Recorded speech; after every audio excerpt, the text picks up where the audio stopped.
Hello guys, কেমন আছো? আশা করি সব ভালো আছো। আজকে 27 আগস্ট আমার অ্যাক্সিডেন্ট হওয়া আজ থেকে 1 বছর হয়ে গেল। 362 দিন হয়ে গেল আজকে, মানে 28 আগস্ট হয়েছিল, কমপ্লিট হয়ে গেল আজকে 1 বছর পুরোপুরি।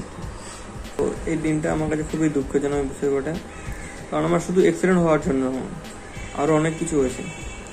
এই দিনটার জন্য আমি অনেক কিছু হারিয়ে ফেলেছি 28 আগস্টের জন্য। তো খুবই খারাপ লাগছে, ওই জন্য ব্লগ করতে বেরো নেই, ভিডিও করতে বেরো নেই। ইনশাল্লাহ আবার যাবো ভিডিও করতে, ব্লগ করতে। তো আমি কাদেরকে হারিয়েছি সেটা বলি। ফ্যামিলি তো আছেই সাথে, সব থেকে খাস বন্ধু যেগুলো ছিল সেগুলো একটাও নেই। মানে যেগুলো বেস্ট ফ্রেন্ড মনে করতাম সেগুলো শুধু ফ্রেন্ডের মতো নেই আর।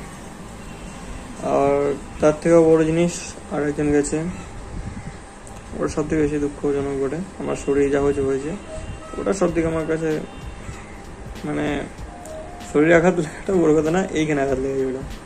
পার্টনার, বেস্ট ফ্রেন্ড, আমার যেই যাক ওইটা গেল, ওইটাই দুঃখ আমার সবচেয়ে বেশি। যে বেস্ট ফ্রেন্ডে চলে গেল, মানে যার সঙ্গে দুঃখ কথা খুশির কথা শেয়ার করতাম সেই চলে গেল, এটাই বেশি খারাপ লাগে আমার। কি আর পড়া যাবে বলো,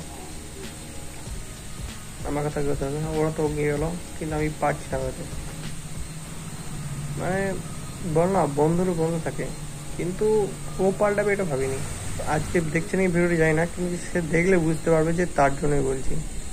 অনেকজন গেস করে নেবে, যারা দেখছে আমার ফ্যামিলির লোক বা ফ্রেন্ড, অনেকজন গেস করে নেবে, কিন্তু কমেন্ট হয়তো করবে না, কিন্তু বুঝতে পারবে সবাই যে কার জন্য বলছি। এখন এই বলে মনকে শান্তি দিচ্ছি যে যাবার সে যাবে, এখন এই বলে মনটা শান্তি দিচ্ছি। শান্তি তো হচ্ছে না, কিন্তু বলতে হচ্ছে ওটাকে মনকে, যে না, যে যাবার সে যাবে।